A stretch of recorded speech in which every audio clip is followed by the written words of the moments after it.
মোটামুটিভাবে আপনারা সবাই থাম্বনেল দেখে প্রবেশ করেছেন যে ভারতের মানচিত্রে শ্রীলঙ্কার যে ছবিটা কেন দেখানো হয়। এটা একটা বড় প্রশ্ন আমাদের মধ্যে থেকে যায় যে আমরা যে কোনো অফিসিয়ালি যদি কোনো রকম ফটো দেখি, অর্থাৎ আমরা যদি ইন্ডিয়ার ম্যাপ সার্চ করি গুগলে গিয়ে বা যে কোনো জায়গায় যে কোনো অফিসিয়ালিভাবে যেখানে ফটোগুলো ঝোলানো থাকে স্কুল কলেজ বা আমরা ছোটোবেলা থেকে দেখে আসছি, সেখানে আমরা দেখতে পাবো ইন্ডিয়ার ম্যাপের পাশে ঠিক শ্রীলঙ্কার একটা ছবি থাকবে। যে কোনো ফটো আমরা যেখানেই দেখি না কেন ইন্ডিয়ার ম্যাপে শ্রীলঙ্কার ফটো থাকবে।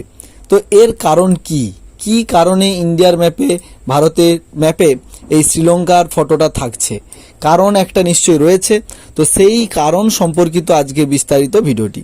তো প্রথমত আমরা একটা কথাই বলবো, যদি চ্যানেলে হও নতুন অবশ্যই সাবস্ক্রাইব করো, কেন এরকম ইনফরমেটিভ তোমাদের কাছে যে নলেজগুলো চলে আসবে। দেখো এখানে শ্রীলঙ্কাকে আমরা দেখতে পাচ্ছি, ভারতের ম্যাপটা এইভাবে আমরা যেখানেই দেখি ভারতের ম্যাপ অফিসিয়ালিভাবে এখানে দেখা যায়। তো চলো এর যে মূল কারণ সেটা আমরা দেখে আসি। কেন ভারতের মানচিত্রে শ্রীলঙ্কাকে দেখানো হয়? বহু শিক্ষিত মানুষ এর উত্তর দিতে পারে না।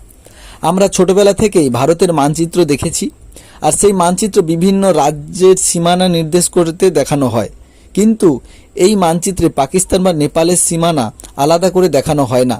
তবে বহু দশক ধরে ভারতের মানচিত্রে শ্রীলঙ্কাকে দেখানো হয়েছে, অথচ শ্রীলঙ্কা একটি স্বাধীন দেশ।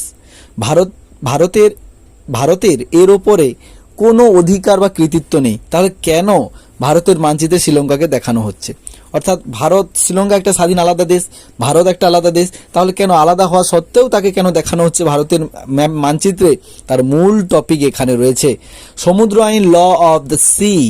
জাতিসংঘ স্বীকৃত সমুদ্র আইন অনুসারে কোনো দেশের সীমান্তে যদি সমুদ্রের সাথে যুক্ত থাকে, তবে সেই দেশের জল সীমা 200 নটিক্যাল মাইল প্রায় 370 কিলোমিটার পর্যন্ত বিস্তৃত হবে।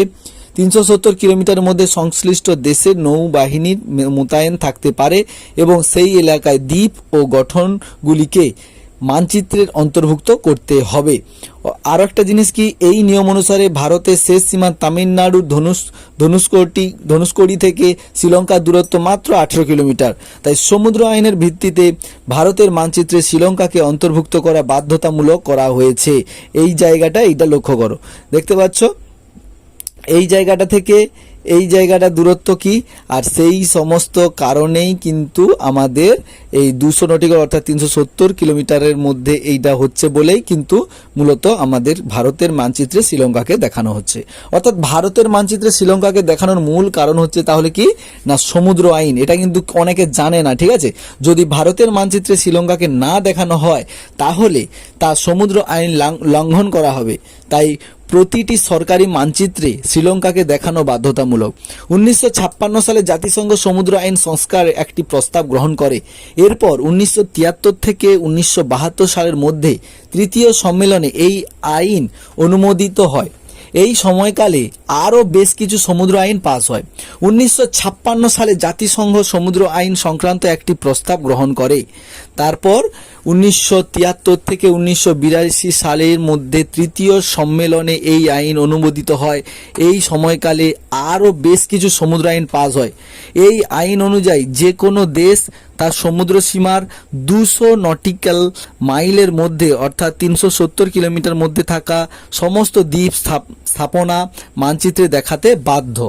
এই নিয়মের ভিত্তিতেই ভারতের মানচিত্রে শ্রীলঙ্কাকে দেখানো হয়। এইভাবে শ্রীলঙ্কার মানচিত্রেও কিন্তু ভারতের কিছুটা অংশকে আমরা দেখতে পাই। অর্থাৎ আমরা যদি শ্রীলঙ্কার মানচিত্র ম্যাপটা খুলি, যদি আমরা শ্রীলঙ্কার ম্যাপ আমরা গুগলে গিয়ে সার্চ করি, তো সেখানেও আমরা দেখব কি যে কিছুটা ভারতের ম্যাপও সেখানে আমরা দেখতে পাবো। তো চলো আমরা তোমাদেরকে শ্রীলঙ্কার ম্যাপটাও যদি যে কোনো একটা ওপেন করে দেখালে তোমরা বুঝতে পারবে। তো শ্রীলঙ্কার মানচিত্র যদি আমরা একটা বড় করে দেখাই, সেই শ্রীলঙ্কার মানচিত্রেও কিন্তু একই রকমভাবে ইন্ডিয়া, এই জায়গাটা দেখতে পাচ্ছ তোমরা ইন্ডিয়া বলে রয়েছে। তো এই ছিল আজকে তোমাদের মেন ইনফরমেটিভ যে ভিডিও। তো মোদ্দা কথা হলো কি না সমুদ্র আইন অনুযায়ী 200 নটিক্যাল মাইল বা 370 কিলোমিটার পর্যন্ত এরিয়াকে তোমাকে তোমার দেশে দেখাতে হবে যদি তোমার সমুদ্রের অর্থাৎ সংলগ্ন তোমার দেশটা হয়, সীমানা, সমুদ্রের সীমানার সঙ্গে তোমার দেশটা যুক্ত থাকে। তো চলো, এই ছিল আজকের ভিডিও। আশা করি তোমাদের কোনো রকম সমস্যা নেই। যদি চ্যানেল হও নতুন, অবশ্যই চ্যানেলটাকে একটা সাবস্ক্রাইব করো, পাশে থাকো। তো চলো, দেখা হচ্ছে নতুন একটি ভিডিও নিয়ে। আরও এরকম ইনফরমেটিভ ভিডিও দেখার জন্য অবশ্যই বন্ধুদেরকে ভিডিওটা শেয়ার করে একটা সাবস্ক্রাইব করে রাখবে। তো ভালো থাকো, সুস্থ থাকো, সতর্ক থাকো।